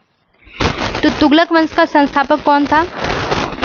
गाजी मलिक था। तो पहला, यानी कि इसे गयासुद्दीन तुगलक भी कहा जाता है, कहीं गाजी मलिक भी लिखा रहता है, तो कंफ्यूज नहीं होना है। मोहम्मद बिन तुगलक ने जहां पनाह नगर का निर्माण किया था। तो दूसरा भी स्टेटमेंट आपका सही है कि जहां पनाह नगर का निर्माण किसने किया था? मोहम्मद बिन तुगलक ने। आंसर हो जाएगा ऑप्शन डी। अगला क्वेश्चन है, ये इंपॉर्टेंट है। मध्यकालीन भारत में गनीम से आशय क्या था? ये गनीम क्या था? तो दोस्तों इसमें से गनीम उपरोक्त में से कोई नहीं, ये जो तीनों दिया है इनमें से तो कुछ भी नहीं था गनीम। तो गनीम था क्या? तो सल्तनत काल में सैनिकों द्वारा जो लूटा गया माल होता था, लूटा गया माल सैनिकों द्वारा, जो जैसे कि सैनिक लोग जाते थे लड़ने के लिए, युद्ध करने के लिए, तो वहाँ के क्षेत्र को ये लूट भी लेते थे। तो जो ये लूटा हुआ माल होता था उसी को गनीम कहा जाता था। ओके, अगला देखिए। निम्नलिखित में से किस दिल्ली सुल्तान के शासनकाल में चंगेज खान भारत की उत्तर पश्चिमी सीमा तक पहुंचा था? तो किस सुल्तान के शासनकाल में ऐसा हुआ था? इल्तुतमिश के शासनकाल में। तो आंसर हो जाएगा ऑप्शन बी। अगला क्वेश्चन देखिए। निम्नलिखित में से कौन कौन से सुल्तान कुतुब मीनार के निर्माण या मरम्मत कार्य से संबंधित है? ये अक्सर एग्जाम में पूछा जाता है, इसका आंसर आपको बताना है। देखते हैं कितने बच्चे हैं जो अब तक टिके हुए हैं, अब तक देख रहे हैं वीडियो, उनके डेडिकेशन को मैं चेक करना चाहती हूँ। तो आप लोग इसका आंसर बताइएगा। दिल्ली सल्तनत के संबंध में निम्नलिखित में से कौन सा कथन सही है? पहला कथन है कि कुतुबुद्दीन ऐबक की मृत्यु जो है दिल्ली में पोलो खेलते समय घोड़े से गिरने के कारण हुआ था। तो क्वेश्चन को बहुत ध्यान से पढ़ना है। कोई जगह का नाम दिया है तो उस जगह के नाम को पढ़ना है कि सही दिया है या नहीं दिया। तो यहाँ पे जो दिल्ली दिया ना, तो दिल्ली में इनकी मृत्यु नहीं हुई थी, लाहौर में हुई थी। कहाँ पे हुई थी? लाहौर में। ये पोलो खेलते समय घोड़े से नीचे गिर जाते हैं तो उस दौरान इनकी मृत्यु हो जाती है, तो लाहौर में इनकी मृत्यु होती है। इल्तुतमिश को भारत में तुर्की शासन का वास्तविक समेकक माना जाता है। तो भाई दिल्ली सल्तनत का वास्तविक संस्थापक किसको माना जाता है? तो इल्तुतमिश को माना जाता है। तो आंसर क्या हो जाएगा आपका? ऑप्शन बी होगा, यानी केवल दूसरा कथन जो है सही है, करेक्ट है। अगला क्वेश्चन देखिए। फिरोज शाह तुगलक के संदर्भ में निम्नलिखित कथनों में से कौन सा कथन सही है? पहला कथन है कि फिरोज शाह तुगलक द्वारा स्थापित दार उल शफा एक निःशुल्क धर्मार्थ अस्पताल था। ठीक है, तो पहला स्टेटमेंट सही है। फिरोज शाह तुगलक ने एक अस्पताल निःशुल्क, यहाँ पे निःशुल्क सर्विसेज दी जाती थी, ठीक है, जिसे दार उल शफा नाम रखा गया था। ये एक अस्पताल था, तो फिरोज शाह तुगलक ने स्थापना करवाया था। दूसरा है कि फिरोज शाह तुगलक ने अपने दासों की देख रेख के लिए दीवान ए बंदगान नामक एक अलग विभाग की स्थापना की थी। तो दूसरा स्टेटमेंट भी सही है, आंसर हो जाएगा ऑप्शन सी। ओके, फिर से क्वेश्चन है भाई, यात्री दिया है और देश दिया है। ये जो यात्री है किस देश से संबंधित है, इससे आपको मिलान करना है। ओके, तो देखिए इब्न बतूता जो है ये मोरक्को का रहने वाला था, ठीक है। अब्दुल रज़ाक ये फारस का रहने वाला था। अफानासी निकितन ये जो है रसिया का था। डोमिंगो पायस पुर्तगाल का था, ठीक है। तो इसका मिलान करेंगे तो क्या बनेगा, 3 1 2 4 का सीरीज बन जाएगा। चलिए अगला क्वेश्चन देखिए। फारस तथा मध्य एशिया के साथ मुगल संबंधों के लिए किस रणनीतिक स्थान पर नियंत्रण अत्यंत महत्वपूर्ण था? तो फारस और मध्य एशिया के साथ मुगल संबंधों के लिए किस रणनीतिक स्थान पर नियंत्रण अति महत्वपूर्ण था? तो कंधार, ठीक है। इन दोनों के बीच में पड़ता था कंधार, तो ये बहुत महत्वपूर्ण स्थान था, बहुत रणनीतिक महत्वपूर्ण स्थान था। अगला है कि 13वीं शताब्दी में मिन्हाज-ए-सिराज ने दिल्ली सल्तनत के अधीन आने वाले क्षेत्रों के लिए राजनीतिक अर्थ में हिंदुस्तान शब्द का प्रयोग किया। किसने किया था? मिन्हाज-उस-सिराज ने किया था, ठीक है। निम्नलिखित में से कौन सा क्षेत्र उसकी परिभाषा में शामिल नहीं था? तो उसके क्षेत्र में ये दक्षिण भारत शामिल नहीं था उस समय, क्योंकि जो उत्तर भारत का क्षेत्र था, दिल्ली सल्तनत के अधीन जो आने वाले क्षेत्र, खास करके उत्तर भारत वाले क्षेत्र, इसी को इसने हिंदुस्तान कहा था मिन्हाज-ए-सिराज ने। उस समय दक्षिण भारत को इसने इंक्लूड नहीं किया था, इस चीज को ध्यान रखिएगा। अगला है निम्नलिखित मध्यकालीन शासकों को सही कालक्रम में व्यवस्थित कीजिए। अनंगपाल तोमर, कुतुबुद्दीन ऐबक, गयासुद्दीन बलबन और बहलूल लोदी, ठीक है। इसको जब आप लोग कालक्रम में व्यवस्थित करेंगे तो देखिए अनंगपाल जो है ये 12वीं शताब्दी में शासक था। कुतुबुद्दीन ऐबक की बात करें तो 1206 से 1210। गयासुद्दीन तुगलक की बात करें तो 1266 से 1287 यानी 1287। और बहलोल लोदी की बात करें तो 1451 से 1489 यानी 1489। ओके, तो जब इसका क्रम आप बनाएंगे तो इसका क्रम बनेगा 1 2 3 4 यानी आंसर हो जाएगा ऑप्शन ए। अगला क्वेश्चन देखिए। निम्नलिखित में से किस शासक ने मोहम्मद गौरी से युद्ध किया था? किस शासक ने मोहम्मद गौरी से युद्ध किया था? तो पृथ्वीराज चौहान ने, जयचंद्र ने और भीम द्वितीय ने, इन तीनों ने किया था। राणा ने नहीं किया था, तो आंसर हो जाएगा ऑप्शन ए। अगला क्वेश्चन देखिए। अकबर के शासनकाल में प्रयुक्त शब्द तौहीद-ए-इलाही से क्या तात्पर्य है? तौहीद-ए-इलाही क्या था? दिव्य एकेश्वरवाद पर बल देने वाला सूफी समरूप आध्यात्मिक पंथ, ठीक है। ये एकेश्वरवाद पर बल देता है, इस चीज को ध्यान रखिएगा, तो आंसर हो जाएगा ऑप्शन डी। अगला है दिल्ली सल्तनत में मुक्ति के संबंध में निम्नलिखित में से कौन सा कथन सही है? मुक्ति एक सैन्य अधिकारी था जिसे इक्ता के राज्यपाल के रूप में नियुक्त किया जाता था। पहला स्टेटमेंट सही है। देखो जो सैन्य प्रमुख होता था उसको जो भूखंड प्रदान किया जाता था, ठीक है, उसको जो भूखंड प्रदान किया जाता था इक्ता व्यवस्था कहा जाता था, ठीक है। तो जो भूमि भूखंड प्रदान किया जाता था, जिसको प्रदान किया जाता था उसको मुक्ति कहा जाता था। क्या कहा जाता था? मुक्ति। तो ये क्या होता था? एक सैन्य अधिकारी होता था जिसे इक्ता के राज्यपाल के रूप में नियुक्त किया जाता था। जिसको भूखंड प्रदान किया जाता था इक्ता व्यवस्था के तहत, उसी को मुक्ति कहा जाता था। ये याद करना, ये बहुत पूछा जाता है एग्जाम में, तो हल्के में मत लेना। दूसरा है कि वह इक्ता से राजस्व एकत्र करता था और उसी से सैनिकों को वेतन देता था, ठीक है। ये सैन्य प्रमुख होता था, ठीक है। इसके अंडर में बहुत सारे सैनिक काम करते थे, ठीक है। तो जो ये भूखंड से जो कमाई होती थी उसका कुछ हिस्सा जो है इन सैनिकों को भी, जो इसके अंडर में जो सैनिक काम करते थे उनको देता था। अभी जब युद्ध लड़ना होता था तो वो राजा के साथ युद्ध लड़ने के लिए राजा के नेतृत्व में युद्ध लड़ने चला जाता था। तो आंसर क्या हो जाएगा आपका? ऑप्शन सी हो जाएगा, ठीक है। 1 और 2 दोनों कथन सही है। अगला है मुगल प्रशासनिक शब्द जब्त का संबंध क्या है? ठीक है, जब्ती व्यवस्था आपने पढ़ा होगा, ठीक है। राजस्व निर्धारण करने की एक क्या है? विधि है ये। इसमें क्या होता है? नकद कर दिया जाता था। कर जो है वस्तु के रूप में नहीं दिया जाता था। जैसे मान लो कि कोई भूमि है, यहाँ पे उत्पादन हो रहा है, तो एक उत्पादन का एक हिस्सा तय कर लिया जाता था। मान लो 1/3 तय कर लिया जाता था, तो इस 1/3 का जो अनाज होता था, इसकी जितनी मूल्य आती थी, यानी बेचने पे जितना मूल्य आता था नकद के रूप में, ये सब जो है कर के रूप में राजा के पास जाता था। इसी को जो है जाप्ती कहा जाता है, ठीक है। तो यहाँ पे आंसर क्या हो जाएगा? भू राजस्व निर्धारण की एक पद्धति, जैसे कांकुत व्यवस्था थी, जाप्ती व्यवस्था थी, ये सभी क्या थे? भू राजस्व निर्धारण की विधि थी, ओके। और भी आप ऑप्शन से भी आंसर कर सकते हो, जैसे मुगल सरदारों के पद निर्धारण की एक प्रणाली। तो देखो मुगल सरदारों के पद निर्धारण की एक जो प्रणाली थी इसको मनसबदारी व्यवस्था कहा जाता था, जिसमें जात और सवार पद होते थे। इसके अलावा इसमें दिया कि वेतन के स्थान पर अधिकारियों को दी जाने वाली भूमि, वेतन के स्थान पर अधिकारियों को जो भूमि दी जाती थी इसी को इक्ता व्यवस्था कहा जाता था। और गैर मुसलमानों पर लगाए गए कर को क्या कहा जाता था? जजिया कर कहा जाता था। तो बचता है ऑप्शन बी, आप ऐसे भी आंसर टिक कर सकते हो। ठीक है, चलिए अगला क्वेश्चन देखिए, निम्नलिखित युद्धों को उनके कालक्रम में व्यवस्थित कीजिए। हाँ, इसका आंसर आप लोग करिए। ठीक है, ये बहुत इजी है, लास्ट टाइम शायद पीसीएस में पूछा भी था, तो ये आंसर आप लोग को करना है। कंदरिया महादेव मंदिर का निर्माण किस शासक ने कराया था? तो कंदरिया महादेव मंदिर का निर्माण किस शासक ने करवाया था? तो भाई बताओ, आप लोग आंसर करिए। धंगदेव ने करवाया था।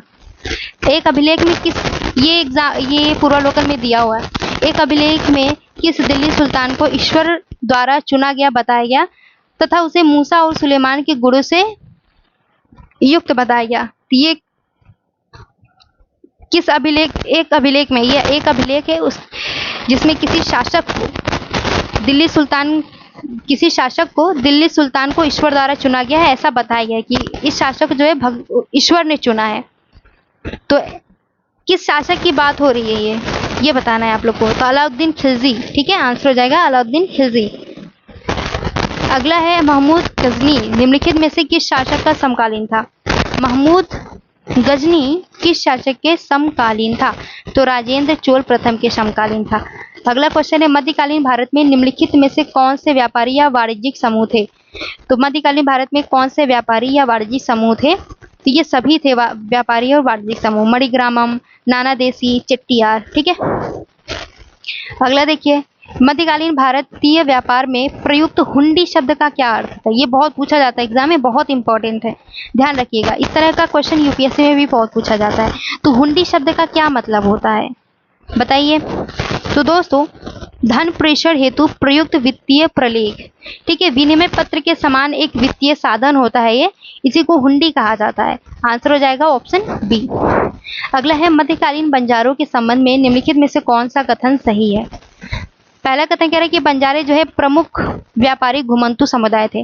तो पहला स्टेटमेंट सही है। ठीक है, बंजारे क्या होते हैं? घुमंतु समुदाय के थे, इधर उधर घूम घूम कर ये व्यापार करते थे। गाना भी सुना होगा, बंजारा बंजारा ऐसे करके कोई गाना है, मुझे ध्यान ही नहीं आ रहा, अभी धुन में है लेकिन वो उसका मुझे लिरिक्स नहीं याद आ रहा कि क्या था। ठीक है, सुल्तान अलाउद्दीन खिलजी ने शहरों के बाजारों तक अनाज पहुंचाने के लिए बंजारों का उपयोग किया था। तो दूसरा स्टेटमेंट भी सही है, आंसर हो जाएगा ऑप्शन सी। मध्यकालीन भारतीय व्यापार में फारसी शब्द औरंग का क्या अर्थ है? औरंग का क्या अर्थ है? ये फारसी शब्द है, इसका क्या मतलब होता है?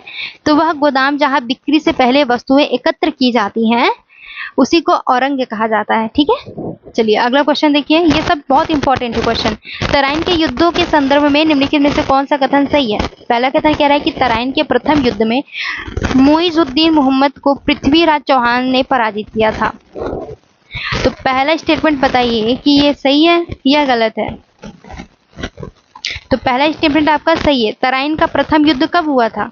1191 में हुआ था, 1191 में हुआ था, 1191 में हुआ था तराइन का प्रथम युद्ध, जिसमें पृथ्वीराज चौहान की जीत होती है और मुइनुद्दीन मोहम्मद गौरी जो है हार जाता है। दूसरा है कि तराइन का द्वितीय युद्ध जो कि 1192 में होता है, इसमें पृथ्वीराज चौहान को कन्नौज के जयचंद ने एक विशाल सैन्य दल के साथ समर्थन किया था। देखो, कन्नौज और पृथ्वीराज चौहान के बीच पहले से ही अनबन होती थी, इन दोनों के बीच हमेशा लड़प झड़प होती रहती थी। तो कन्नौज के जो जयचंद थे इनका सपोर्ट नहीं करते हैं, पृथ्वीराज चौहान का इनका समर्थन नहीं करते हैं। और इसमें कह रहा है कि एक विशाल सैन्य दल के साथ कन्नौज के जयचंद ने पृथ्वीराज चौहान का सपोर्ट किया था, समर्थन किया था तराइन के दूसरे युद्ध में। तो ये गलत है, दूसरा, पहला सही है। तो आंसर क्या हो जाएगा? Option B. अगला है, अमीर खुसरो के संदर्भ में निम्नलिखित में से कौन सा कथन सही नहीं है? जब भी क्वेश्चन पढ़े तो आप में ये हैबिचुअल हो जाए आप लोग कि यहाँ पे कौन सा सही है कौन सा सही नहीं है, वो आपकी नज़र तुरंत जानी चाहिए। ओके, इतना प्रैक्टिस करिए कि आपके हैबिट में हो जाए। तो पहला ऑप्शन ये कह रहा है कि उन्होंने तूतीय हिंद की उपाधि दी गई और उन्हें हिंदवी भाषा के विकास का श्रेय दिया जाता है। तो पहला तो सही है, ऑप्शन ए सही दिया है। उन्होंने ख्याल और तराना जैसी संगीत विधाओं की शुरुआत की और उन्हें सितार और तबला के आविष्कार के रूप में भी माना जाता है, तो ये भी सही है। डी कह रहा है कि वे निजामुद्दीन औलिया के शिष्य थे। किसके शिष्य थे? निजामुद्दीन औलिया के शिष्य थे और सूफी परंपराओं से गहराई से प्रभावित हुए थे। तो तीसरा भी ऑप्शन डी भी सही है। लेकिन ऑप्शन सी कह रहा है कि उन्होंने केवल खिलजी वंश के अधीन कार्य किया और दिल्ली सल्तनत के किसी अन्य शासक से उनका कोई संबंध नहीं था, तो ये गलत है। ये जो है ना, यहाँ अक्सर जब भी अमीर खुसरो से क्वेश्चन देता है तो ये वाला स्टेटमेंट भी दे देता है। तो ये जो है ना, कई शासकों से ये संबंधित रहे। 5 शासकों के दरबार में इन्होंने सेवा प्रदान की है और जलालुद्दीन खिलजी द्वारा जो है इनको अमीर की उपाधि भी प्रदान की गई थी। तो जलालुद्दीन खिलजी जो है इनको अमीर की उपाधि प्रदान करते हैं, तो इसको भी ध्यान रखिएगा। अगला है, निम्नलिखित में से किस शासक ने दक्कन क्षेत्र पर नियंत्रण मजबूत करने के लिए अपनी राजधानी को दिल्ली से दौलताबाद स्थानांतरित करने का आदेश दिया था? तो दिल्ली से दौलताबाद अपनी राजधानी किसने स्थापित किया था?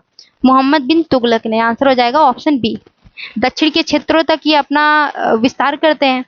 वो दक्षिण के जिन जिन राज्यों पर ये अपना विजय प्राप्त करते हैं उनको अपने शासन में, अपने साम्राज्य में मिला लेते हैं। तो वहां तक के दक्षिण क्षेत्रों को कंट्रोल करने के लिए अपनी राजधानी दिल्ली से दौलताबाद कर लेते हैं। बाद में क्या होता है कि ये पछताते हैं, फिर से ये वापस दौलताबाद से दिल्ली कर लेते हैं अपनी राजधानी, क्योंकि इतने बड़े क्षेत्र को कंट्रोल करना आसान नहीं था। ठीक है, क्या होता था, बीच बीच में छोटे छोटे जो शासक होते थे, स्थानीय शासक, वो स्वतंत्र घोषित करने लगते थे खुद को। ठीक है, अगला देखिए, निम्नलिखित में से किस शासक के शासनकाल में तैमूर ने भारत पर आक्रमण किया था? तैमूर ने किसके शासनकाल में भारत पर आक्रमण किया था? तो नासिरुद्दीन महमूद तुगलक के शासनकाल में किया था। अगला देखिए, विभाग दिया है और कार्य दिया है। ओके, दीवान रिसालत। दीवान रिसालत जो है ये दोस्तों धार्मिक मामलों, पवित्र और आधार और योग्य विद्वानों के लिए वजीरे से संबंधित कार्य था। यानी ये दीवान रिसालत था, ये धार्मिक मामलों से संबंधित था और कहीं कहीं पे विदेशी मामलों से भी संबंधित कुछ इतिहासकार बोलते हैं। तो अगर विदेशी मामलों से संबंधित दे दे तो स्टेटमेंट को भी सही मान लेना है। ठीक है, वैसे मेनली धार्मिक मामलों से ही संबंधित दिया जाता है स्टेटमेंट, तो यहाँ पे ध्यान रखिएगा। पहला सही है। दीवान अर्ज सैन्य प्रशासन की देखरेख करना, सैनिकों की भर्ती एवं सेना के अभिलेखों का रखरखाव करना शामिल है। दीवान अर्ज जो है सही से मिल दिया है इसमें कि ये सैन्य प्रशासन से संबंधित विभाग था। दीवान इंशा ये पत्राचार से संबंधित विभाग था, जिसमें कि ये स्टेटमेंट में दिया हुआ है कि राज्य की आधिकारिक पत्राचार व्यवस्था तथा संदेशों के प्रेषण की निगरानी करना। तीनों ही सही से मिले थे। आंसर आपका ऑप्शन सी हो जाएगा। अगला क्वेश्चन है, फिरोज शाह तुगलक के शासनकाल के दौरान निम्नलिखित में से किसे दास विभाग की देखरेख और शाही दरबार में शिष्टाचार बनाए रखने के लिए नियुक्त किया गया था? तो ऐसा करने के लिए भाई किसको नियुक्त किया गया था, ये आंसर आप लोग को बताना है। जल्दी जल्दी बताएं किसका आंसर क्या होगा। तो वकील ए दार का काम था दास विभाग की देखरेख करना और शाही दरबार में शिष्टाचार बनाए रखना। ठीक है, तो वकील ए दार, दार से दरबार याद रखिएगा, दरबार में दार से दास याद रखिएगा। ठीक है, दास विभाग की देखरेख, वकील ए दार। अगला क्वेश्चन है, इक्ता प्रणाली के संबंध में निम्नलिखित कथनों पर विचार कीजिए। इतनी बार इक्ता से रिलेटेड क्वेश्चन है कि मुझे नहीं लगता कि बहुत ज्यादा इसमें समझाना पड़ेगा आप लोग को। इक्ता नकद वेतन के बदले सल्तनत शासकों द्वारा मुक्तियों को दी जाने वाली भूमि थी। ठीक है, पहला स्टेटमेंट सही है, नकद वेतन नहीं दिया जाता था राजा द्वारा सैनिक प्रमुखों को वेतन न देना पड़े, इसके लिए राजा क्या करता था, भूखंड प्रदान कर देता था। उस भूखंड से जो भी कमाई कर की वसूली होती थी व्यापारियों से, किसानों से, शिल्पकारों से, तो उसी कमाई से, उसी जो कर की वसूली से जो कमाई होती थी उसी से जो सैन्य प्रमुख होता था अपना खर्चा चलाता था, उसके अंडर में जितने सैनिक थे उनको वेतन देता था, ये सारा कामकाज करता था। मुक्ति कौन होता था, जो सैन्य प्रमुख होते थे। जब सैन्य प्रमुख को कोई भूखंड प्रदान कर दिया जाता था इक्ता व्यवस्था के तहत, उसी को मुक्ति कहा जाता था। ठीक है, ओके। इक्ता से एकत्रित अधिशेष राजस्व को फवाजिल कहा जाता था। तो दूसरा स्टेटमेंट भी सही। देखो, सारा खर्चा जब सैन्य प्रमुख जो मुक्ति होता था, यानी जो सैन्य प्रमुख होता था, जितना पैसा कमाया उस पैसे का कुछ यूज तो अपने पर्सनल के लिए करेगा, पर्सनल खर्च के लिए। बाकी उसके अंडर जो सैनिक, उसके अंडर में बहुत सारे सैनिक काम करते थे, इन सैनिकों को वेतन देने का काम करता था। फिर जो पैसा बच जाता था, जो धन बच जाता था, उसको राजा के पास भेजना होता था। तो जो राजा को भेजा जाता था, जो बचा हुआ पैसा होता था जो राजा के पास जाता था, उसको फवाजिल कहा जाता था। ये बहुत इंपॉर्टेंट है, एग्जाम में बहुत पूछा जाता है। तो दोनों स्टेटमेंट सही है। आंसर क्या हो जाएगा, ऑप्शन बी। 1 और 2 दोनों सही है। अब देखो भाई, ये कुछ फिर से शब्द आ गया और इसका विवरण। खालिसा क्या होता था? ऐसे क्षेत्र जिनका राजस्व प्रत्यक्ष रूप से शाही खजाने के लिए आरक्षित रहता था, उसी को खालिसा कहा जाता था या खालिसा भूमि कहा जाता था। ठीक है, डायरेक्ट राजा के नियंत्रण में रहता था। ठीक है, दूसरा है बरीद। बरीद का क्या काम होता था? गुप्त रूप से सुल्तान को रिपोर्ट करने वाला खुफिया एजेंट होता था बरीद। तो दूसरा भी सही है। तीसरा है हश्म एक कल्ब। इसमें कह रहा है कि राज्य कारखानों में कार्यरत कारीगर और शिल्पकार। देखो, ये जो हश्म एक कल्ब होता था, ये क्या होते थे? ये शाही घुड़सवार सेना होते थे। शाही घुड़सवार सेना को ही हश्म एक कल्ब कहा जाता था। ठीक है, तो ये तीसरा सही सुमेलित नहीं है। पहला दूसरा सही सुमेलित है, तो ऑप्शन बी आपका राइट आंसर हो जाएगा। अगला क्वेश्चन है, दिल्ली सल्तनत के दौरान फारसी ऐतिहासिक लेखन के संदर्भ में निम्नलिखित युगों में से कौन सा सही सुमेलित है? मिनहाज उस सिराज, इस लेखक हैं ये, और कृति दिया हुआ है एक साइड। तो मिनहाज उस सिराज द्वारा जो है तबकात नासरी लिखा गया है। अब्दुल मालिक इसामी द्वारा फुतूह उस सलातिन लिखा गया है। जियाउद्दीन बर्नी द्वारा तारीख ए फिरोज शाही लिखा गया है। फिरोज शाह तुगलक द्वारा फुतुहात ए फिरोज शाही लिखा गया है। ये चारों ही सही सुमेलित हैं। आंसर ऑप्शन डी हो जाएगा। दोस्तों, अगर कहीं वर्ड प्रोनाउंसिएशन में गलती हो जा रही है तो प्लीज़ मुझे माफ़ कर देना, क्योंकि लगातार बोलते बोलते क्या होता है, जुबान लड़खड़ाने लगता है और कुछ कुछ उर्दू शब्द हैं जो कि हम लोग नॉर्मली नहीं बोलते हैं, तो इसलिए गड़बड़ हो जा रही है।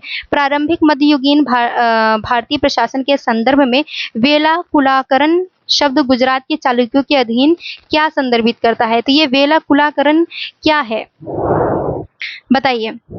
तो दोस्तों, ये वेला कुलाकरण जो है बंदरगाह विभाग होता था। ठीक है, बंदरगाह विभाग को ही वेला कुलाकरण कहा जाता था। दिल्ली सल्तनत के निम्नलिखित शासकों को कालक्रम में व्यवस्थित कीजिए। ठीक है, कुतुबुद्दीन ऐबक दिया है, अलाउद्दीन खिलजी। कुतुबुद्दीन ऐबक की बात करें तो इनका कालक्रम है इनका टाइम पीरियड है 1206 से 10। ओके, अलाउद्दीन खिलजी का 1296 से 1316। ठीक है, मोहम्मद तुगलक की बात करें तो 1324 से 51, 1324 से 51। और बहलुल लोदी का है 1451 से 89 यानी 89, 1489। तो ये इनका कालक्रम है। ठीक है, 1206 से 10। फिर अलाउद्दीन खिलजी 1296 से 1316, मोहम्मद तुगलक का 1324 से 1351 और बहलुल लोदी का है 1451 से 1489 यानी 89। अब इसका क्रम आप लोग आएंगे तो इसका आंसर बन जाएगा ऑप्शन ए। ठीक है, चलिए अगला क्वेश्चन देखिए। दिल्ली सल्तनत के अधीन कराधान प्रणाली के संबंध में निम्नलिखित कथनों में से कौन सा कथन सही है? ओके दोस्तों, अगर आप लोग को पीडीएफ चाहिए तो पीडीएफ का लिंक जो है कमेंट बॉक्स में मेंशन कर दिया गया है। दृष्टि आईएएस के सारे टेस्ट पेपर आपको यहाँ पे मिल जाएंगे। हिंदी और इंग्लिश दोनों माध्यमों में मिलेंगे, विथ एक्सप्लेनेशन मिलेगा। एक्सप्लेनेशन की कॉपी भी आपको मिल जाएगी। तो पहला देखिए, कराधान प्रणाली के संदर्भ में खुम्स जो है, खुम्स का आशय युद्ध में लूटी गई खदानों, मिले या खजानों के 5वें हिस्से के बराबर का कर था। ठीक है, तो पहला स्टेटमेंट सही है। खुम्स जो होता था लूटा हुआ धन होता था जिसका 5वां हिस्सा जो है खजाने में जाता था। जकात गैर मुसलमानों पर सुरक्षा के लिए लगाया जाने वाला कर था। इसे भू राजस्व के साथ वसूला जाता था। जकात जो है क्या गैर मुसलमानों पर वसूला जाता था? जजिया मुसलमानों द्वारा सुरक्षा के बदले दिया जाने वाला कर था और फिरोज शाह तुगलक के शासनकाल में इसे एक अलग खाते से नियमित रूप से वसूला जाने लगा। देखो तीनों दूसरा तीसरा गलत है, एक दूसरे के अपोजिट दिया। जजिया कर जो होता था गैर मुसलमानों पे लगता था और जकात कर जो है मुसलमानों पे लगता था। तो दूसरा तीसरा गलत है, पहला सही है। आंसर हो जाएगा ऑप्शन ए। अगला है, दिल्ली सल्तनत के विभिन्न राजवंशों के तहत वास्तुकला विकास के संदर्भ में निम्नलिखित युग्मों पर विचार कीजिए। राजवंश दिया है और वास्तुकला विशेषता। खिलजी की अगर बात करें, खिलजी राजवंश में प्रमुख रूप से मोर्टार का उपयोग होता था, तो पहला सही है। ठीक है, दूसरा है तुगलक, यहाँ अत्यधिक सजावट। देखो तुगलक काल की अगर जब आप वास्तुकला पढ़ेंगे आर्ट एंड कल्चर नीति सिंघानिया की बुक में, तो आपको पता चलेगा कि तुगलक काल के जो शासक थे उन्होंने सजावट वजावट पे ज्यादा ध्यान नहीं दिया था, इन्होंने मजबूती पर ध्यान दिया था। ये अपने जो वास्तुकला बनाते थे, जो भी इमारत वगैरह बनाते थे, उसकी मजबूती पर ध्यान देते थे, सजाने धजाने पर नहीं। तो यहाँ दूसरा गलत हो जाएगा। लोदी ने जो है, आप देखेंगे दोहरे गुंबद का प्रयोग सबसे पहले लोदी के ही काल में किया गया था। तो पहला और तीसरा सही सुमेलित है। आंसर हो जाएगा ऑप्शन बी। अगला क्वेश्चन देखिए, महमूद गजनी ने 1000 से 1026 ईस्वी के बीच भारत पर 17 बार आक्रमण किया था। तो पहला सही है। दूसरा कारण आर कह रहा है कि भारत पर महमूद गजनी के आक्रमण का मुख्य उद्देश्य भारत में एक विशाल क्षेत्रीय साम्राज्य स्थापित करना था। तो ये गलत है, बस इसका काम था लूट वूट करके अपने क्षेत्र वापस लौट जाना। ठीक है, ये डिक्टो सेम कॉपी करके पेस्ट कर दिया इसने, पूर्वावलोकन का क्वेश्चन है ये। ठीक है, ऑप्शन ए आपका राइट आंसर हो जाएगा। अगला क्वेश्चन देखिए, कुतुबुद्दीन ऐबक के संदर्भ में निम्नलिखित कथनों में से कौन सा कथन सही है? पहला कथन कह रहा है कि वह उत्तरी भारत का प्रथम स्वतंत्र मुस्लिम शासक बना और उसने दिल्ली सल्तनत का संस्थापक माना जाता है। तो दिल्ली सल्तनत का संस्थापक माना जाता है, तो पहला स्टेटमेंट सही है। दूसरा है कि अपनी उदारता के कारण उसे लाख बख्श की उपाधि दी गई थी। तो दोनों स्टेटमेंट सही है, आंसर ऑप्शन सी हो जाएगा। ये सब कुछ पूर्वावलोकन में दिया है। निम्नलिखित कथनों में से कौन सा कथन सही है? होयसल शासक का वास्तविक संस्थापक विष्णुवर्धन था। देखो, होयसल शासक का जो पहला वास्तविक संस्थापक था विष्णुवर्धन था, ये सही है। दूसरा कह रहा है कि होयसलों की प्रारंभिक राजधानी द्वार समुद्र थी। तो प्रारंभिक राजधानी बेलूर थी, बाद में जो है राजधानी द्वार समुद्र बनी थी। तो प्रारंभिक राजधानी बेलूर थी। तो यहाँ पे आंसर हो जाएगा ऑप्शन ए, दूसरा गलत है। अगला है, राजराज प्रथम के संबंध में निम्नलिखित में से कौन सा कथन सही है? ठीक है, पहला कथन कह रहा है कि उन्होंने अपने साम्राज्य में भूमि राजस्व की वसूली को सुव्यवस्थित करने के क्रम में व्यापक भूमि सर्वेक्षण का आदेश दिया था। तो पहला स्टेटमेंट सही है। दूसरा कह रहा है कि उन्होंने बंगाल के पाल राजा पर विजय प्राप्त करने के बाद गंगई कोंड चोलपुरम नगर की स्थापना की और गंगई कोंड की उपाधि धारण की थी। देखो, गंगई कोंड चोलपुरम नगर की स्थापना जो है किसने की थी? राजेंद्र प्रथम ने की थी। किसने की थी? राजेंद्र प्रथम ने की थी, न कि राजराज प्रथम ने। यहाँ पे बोला है राजराज प्रथम के संबंध में विचार करना है, बताना है कि कौन सा सही है। ये तो इसके संबंध में बात ही नहीं बोली गई है, राजेंद्र प्रथम के बारे में बात बोली गई है। तो दूसरा गलत हो जाएगा, पहला सही है, आंसर हो जाएगा ऑप्शन ए। ओके, अगला देखिए, दो मध्यकालीन वंशों की उत्पत्ति के संबंध में निम्नलिखित में से कौन सा कथन सही है? पहला कथन है कि यादवों ने प्रारंभ में लगभग 300 वर्षों तक राष्ट्रकूटों एवं चालुक्यों के सामंतों के रूप में शासन किया। तो पहला स्टेटमेंट सही है। दूसरा कह रहा है कि स्वतंत्रता प्राप्त करने से पहले काकतीय, कल्याणी के चालुक्यों के सामंत थे। तो दोनों स्टेटमेंट सही है, आंसर हो जाएगा ऑप्शन सी। इस सेशन का लास्ट क्वेश्चन, अलाउद्दीन खिलजी की दक्कन नीति के संबंध में निम्नलिखित कथनों पर कौन सा कथन सही है? पहला है कि वह दक्कन के प्रति सुनियोजित नीति अपनाने वाला दिल्ली का पहला सुल्तान था। तो पहला स्टेटमेंट सही है। दूसरा कह रहा है कि दक्कन अभियानों का उद्देश्य दक्षिणी साम्राज्यों पर कब्जा करना था। ये कब्जा नहीं करना चाहता था। अलाउद्दीन खिलजी की यही खासियत थी, ये दक्षिणी क्षेत्रों पर ये युद्ध करता था, वहां पे जाकर के वहां की चीजों को अपना अधीनता स्वीकार कराता था, वहां के लोगों को वहां से कर वसूलता था, लेकिन कब्जा नहीं करता था, उन क्षेत्रों पर डायरेक्ट कंट्रोल नहीं करता था, जो कि मोहम्मद बिन तुगलक ऐसा करता था। तो इन दोनों की नीतियों में यही अंतर था। तो यहाँ पे दूसरा गलत हो जाएगा, पहला सही आंसर हो जाएगा ऑप्शन ए। दोस्तों, वीडियो अच्छी लगी तो लाइक शेयर सब्सक्राइब जरूर करिएगा, ताकि हमें ज़्यादा से ज़्यादा मोटिवेशन मिले और हम अगले टेस्ट पेपर यानी टेस्ट नंबर 3 की वीडियो जल्द से जल्द आपको प्रोवाइड करा सकें। धन्यवाद।